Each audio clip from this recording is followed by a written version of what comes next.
out here looking for trash. The person who brings back the most wins a beanie, but I'm not gonna be that person because there's hardly any trash. They did say that this place has been pretty well kept and from years past, I guess, so there's not a lot, and I can see that. I think that I will have better luck finding stuff down in the campground, which, you know, cigarette butts and some broken glass, and so I'll probably just go back down to the campground. I'm not sure. You know, I just don't see anything here.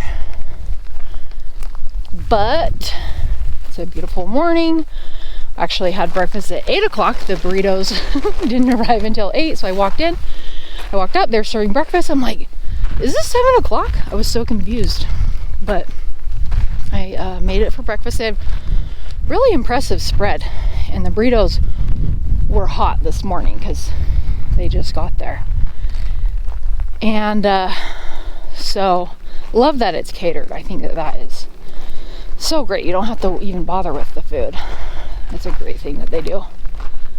And there's some graffiti in the building over here. Maybe we'll go walk over there and see what that's all about.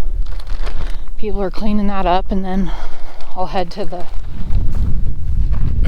campsites, see what I can find there. And it's a pretty morning, cold again. There's some holes over there. What in the world? I gotta go see what those are. Let's go. What is that? Oh my gosh. I didn't even see this. I mean, you can't. There's these berms that cover it. What is this?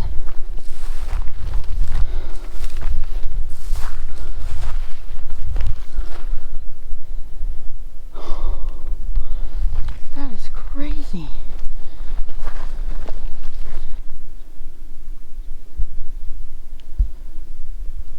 What in the world?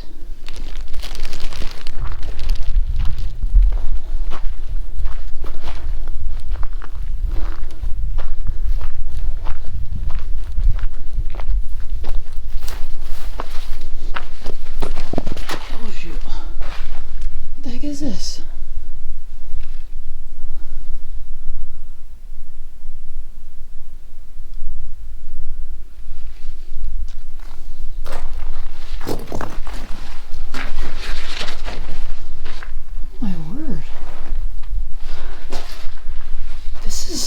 So cool. You could I don't know, they must have been burning something with this chimney looking thing, and all of these are separated. What is this? I gotta ask somebody.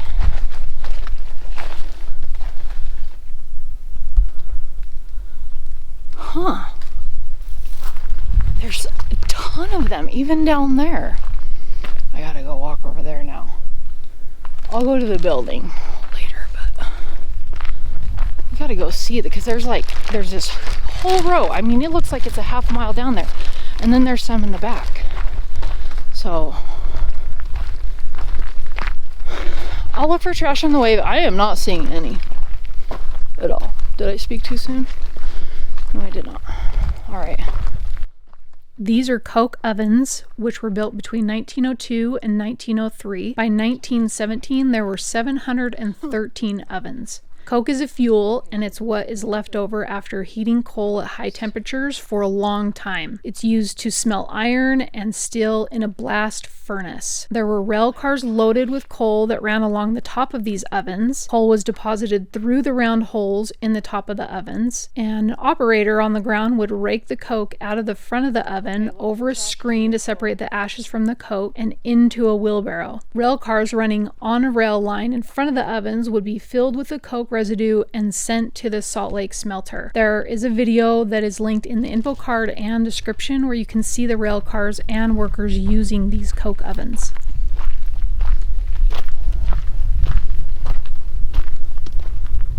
Oh my word, there's some on the other side.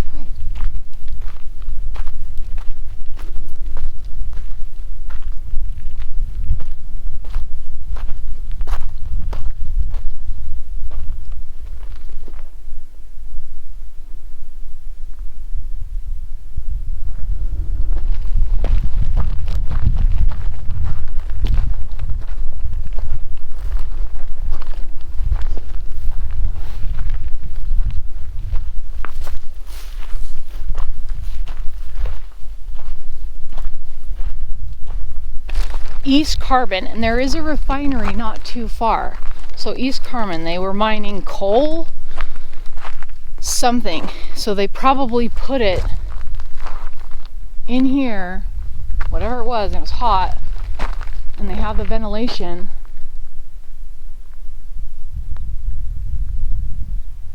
That'd be so cool if these were, I mean, they might be historic, but repurposed into, oh, here's a more complete one. Let's go look at that. Repurposed into little tent setups, like, what is this shape? Igloo type shape setup.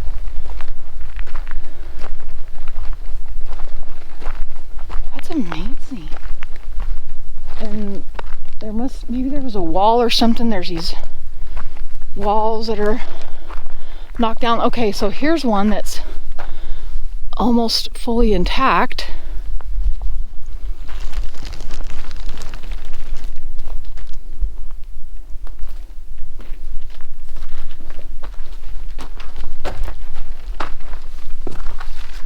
Yeah, that's a small door.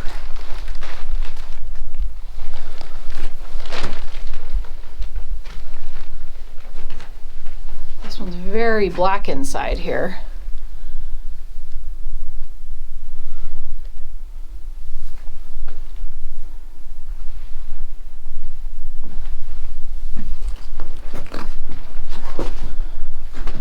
There's a look at the door. It's about belly button high on me.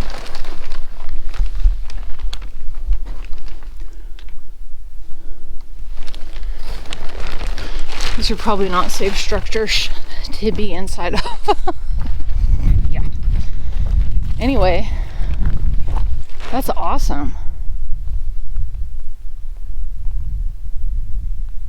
Could they have been living quarters?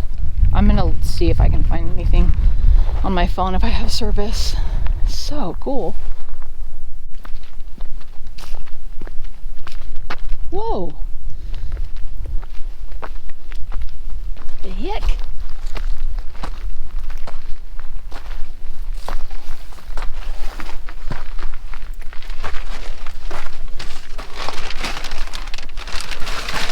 Oh my goodness, what in the... Oh, there's some trash! Some trash! I found some trash. And I'm unhappy to report that I have also lost my glove. Dude, I'm dropping everything. I lost my other glove, so I almost was gonna leave this place with leaving more behind than I found. But this is so cool. I should not really be in these places. Yeah, so I've lost my glove. I retraced my steps as well as I could, and I cannot find my other glove. So that's great. Came out to pick crap up and then left stuff behind. And what is this? Okay. Is this tile? Okay.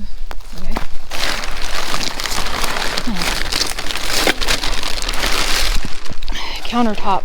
I tried to open my phone. It's totally dead. So annoying. Let's get you out of the sun. Super annoying because I was thinking it's so dangerous not to have a phone. But I started driving when there were no phones. They didn't exist. I mean, they had those big brick phones. My uncle had one of those, but nobody was driving around with cell phones. So, I mean, it's not dangerous, but it is. And 2 more days till I can buy the Pixel 6. And look at this building. What is wrong with people? So dumb. Oh. Paint spray. Really, dude? You're gonna graffiti and then dump your can? I don't think it does, but I hope karma exists. Holy.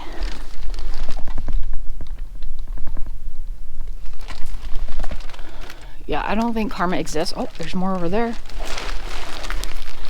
But I can't help but hope that people who spray paint stuff like this and they get their own stuff spray painted.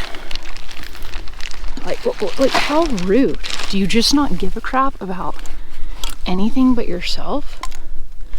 And it's ridiculous. Okay. Ugh. Wow. McDonald's cup. This just shattered. So looks like McDonald's burgers last longer than their... Ow! Ow! Oh gosh, they're lids. These bushes are stickers. Okay.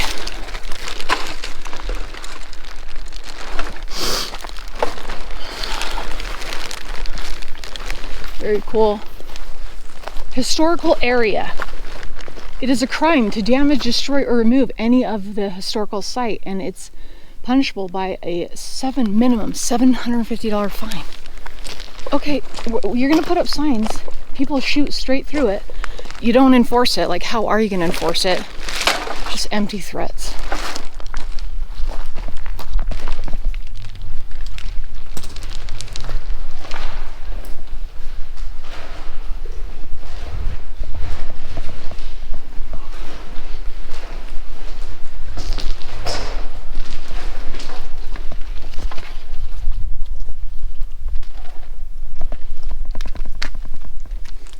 Glass.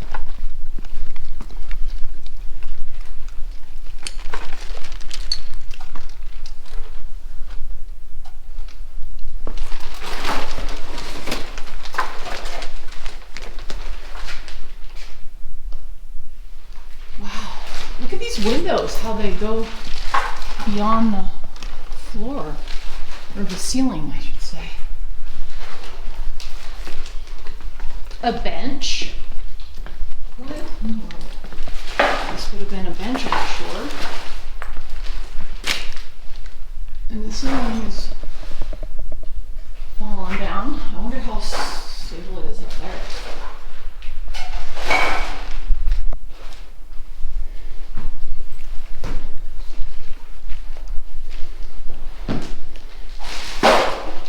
Is that stable? I just want to see. Okay, my own risk, all right?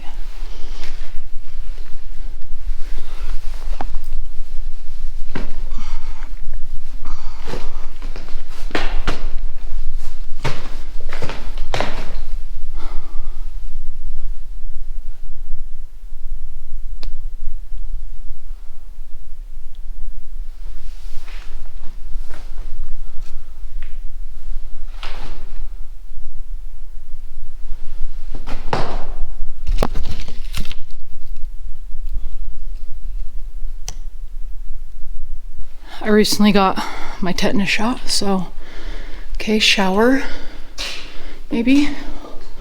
Open showers for whoever worked here would take, oh, and a bird's nest. So open showers.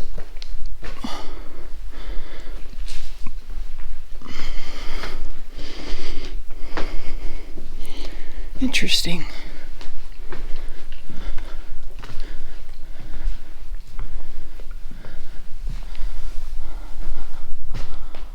There's a catwalk up there, so it could be for storage. Interesting.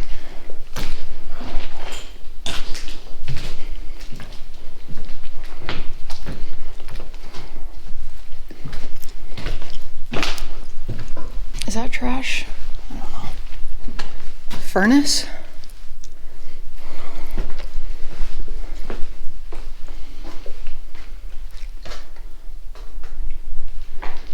So we probably put coal in here, and then I guess that would twist. Let me get that.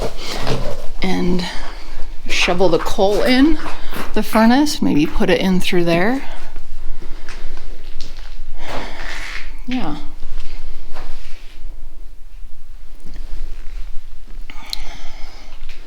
Very cool. Let me go back and get my trash bag. Here's another building. Garbage. Ow, freaking A, dude. Okay. These stickers are a bitch.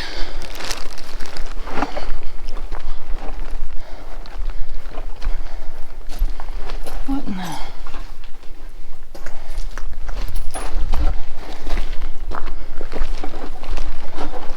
Could this have connected to that other tunnel?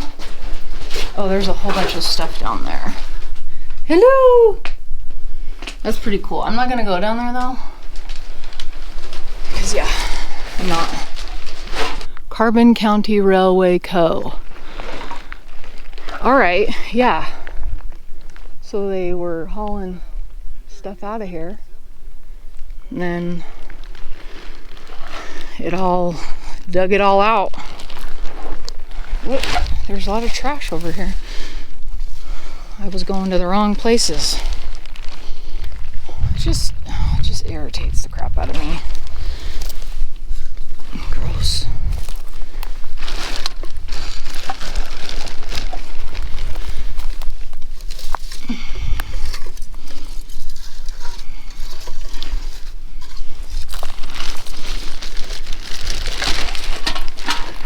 Okay.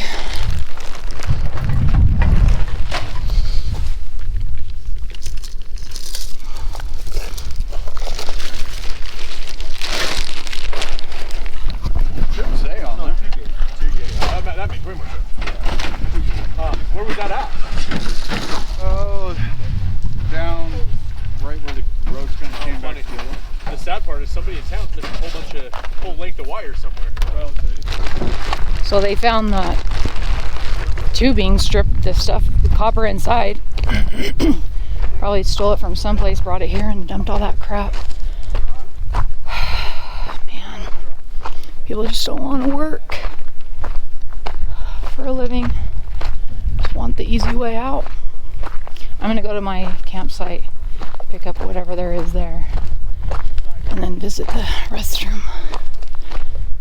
So, wow, we have really filled that whole dumpster up and then some. Amazing job. End of day 3 for Expedition Utah's Overland Skills Camp. And overall, I'm gonna give it a 4.5 stars out of 5. I really enjoyed myself. I got a ton out of it. I highly recommend it for anybody who's looking to learn some new tools and tricks and gear that you might not even test out, gear you might not even have before buying it, and just get lots of opinions. There's lots and lots of opinions, so you can tailor those to what fits best for you and do some more research. And I found it to be very helpful. I was able to even take some of my gear and show instructors what I was working with, and the look on their faces, particularly, I haven't shown my emergency car kit yet, but particularly this thing I showed to the recovery guys, Kurt and Joel, those instructors. And Joel's face, he has a lot of experience with towing. He builds tow trucks. Now, no, this is a no-go with the open hook thing. Just a no-go. I think I got this after I got stuck in Capitol Reef, and the reason I got it, I mean, it said it had a lot of brake strength and it's compact, but that's not always the best thought process you should have when it comes to these. So the overall thing might be good, but these hooks, definitely not a good contender. You want a closed loop hook so that there's no risk of it sliding off. And they told me a whole bunch of things that I brain dumped, and then being able to show them my recovery boards and what I'm working with. And so I really enjoyed that aspect, to see what their opinions were and, you know, what I could do better, what I could improve on. But I am kind of proud of myself to say that I was able to show, and the video will be coming soon, my tire deflators, best things ever. They're going to now sell these on their website, but these set it and forget it tire deflators. And even some of them, the overlanders were talking about leaving them on your tire when you're out overlanding. I wouldn't really do that. They are kind of pricey, but so worth the price, honestly. So worth the price. Today we went around, picked up trash, had a good breakfast. That was enjoyable. I was surprised to see how clean it was, but some people did find tweaker garbage, we'll just say that. And we really brought it when we went out hunting for some trash. So that was excellent. And then we've just been mingling and able to talk to some people, and that's been great. So I have to say, one of the managers of this camp that I mentioned in my first day video, when I asked him if I could film, and what he said to me, I was a little put off by, I will say I was put off by it, but he actually came up to me and told me that he thanked me for how I approached him, because there were some other YouTubers here, and another one was just straight up filming a whole entire class. And he didn't even talk to the people who put it on about it at all. And so he said the head guy, or one of the head guys, he said that he really appreciated that I checked in with him to ask first. And I was like, oh, absolutely. You know, I wouldn't want to film a whole entire class anyway, because I already have enough footage just on my own. And just out of respect, I would always ask, like, are you okay with this? Some people are not, and that's totally fine. So I really appreciated that, him coming up to me and saying, you know, thank you for doing that. I would have liked everybody to do that who was doing social media. So major props to him, you know. And he even was saying, like, I'm old school and that's the way things are now, but we can still kind of be respectful of other people and whether or not they want to be online, or, you know, when people put on a course, that's a lot of time and money and effort, and you're paying for the product. You shouldn't be giving away somebody else's stuff for free. So loved it. I have a lot of videos. Did my first car tour, really, just impromptu. Buddy was sleeping over there and he had been cold. He's like, how are you staying warm at night? And so I told him I brought my Enlightened Equipment 0 degree quilt, but I didn't end up having to use it between my blanket and then my wool blanket. I was totally fine. Shockingly, I was fine with that. I didn't expect that to happen. I thought I would have to pull out my Enlightened Equipment quilt. So I showed him that. I gave him some, I said, hey, you are welcome to use this. Please use this. But he wouldn't. So I gave him some hot hands instead. You know, just, it kind of does help take the edge off a bit. Like, my legs would be cold from being outside in the evening, and so I just put them down by my legs, and that helped a lot. Yeah, lots of great people, lots of great connections. I still definitely would prefer to travel solo, but I can see now there are other people out there who, you know, every once in a while it'd be nice to get together and just go out and see what other people have to offer. And so I enjoyed that. I do enjoy mingling. So I would recommend this course to anybody who is looking for something to walk them through self-rescue and all different, I mean, so many different situations. It's a great course. And they'll have alumni events. This course is mostly just for first-time people, and you can be a CX-5 crossover person like me all the way up to the most fancy 200 series Land Cruiser. And so they welcome those people at this event. They're starting to kind of let some alumni come, but they're looking at having some future alumni events, which I'd be interested in seeing what those are about. And then once I eventually get my new setup, my new rig, whatever that is, then I can actually take it on the driving courses and the skills test and all that. So overall, love the course. Thank you, Adam, for telling me about it, and it was a great experience. Totally recommend it. So I hope you enjoyed this series. Please let me know what you thought. If you learned anything, what information you have, what skills camps or overland camps are near you, what are you familiar with? And if you're in Utah, this is a great one to do. So I thank you so much for watching. I hope you enjoy these videos, and I'll see you in my next one. Bye. One of the instructors for the self-recovery course, Joel, I will get his information and put it in the description. He provides courses on overlanding with your vehicle and takes you through actual courses, and he's out of North Salt Lake, and then he has a 102 course. I will put the Facebook information in there, and I'm interested in taking one of those courses as well. But he also is involved with a free rescue service for overlanders, and they accept donations, but if they want to test out their own equipment, and it's a challenge for them, and Joel kept saying, well, I'd like to say it's the good-hearted part in me, but I really just want to play and test out my equipment. But you wouldn't do that for other people and spend all that time doing something like that, going hours and hours out in the middle of nowhere, if you didn't care either. So I think that is a great service. I wanted to definitely mention that, and I will get his card again, put all of his information. He services, there's like 30 or so drivers. I think they have requirements that they make the drivers have, CPR, first aid stuff, and they used to have, I think, 200 or 300 volunteers, but now with the additional requirements they've made, they've got it down to about 30 or so.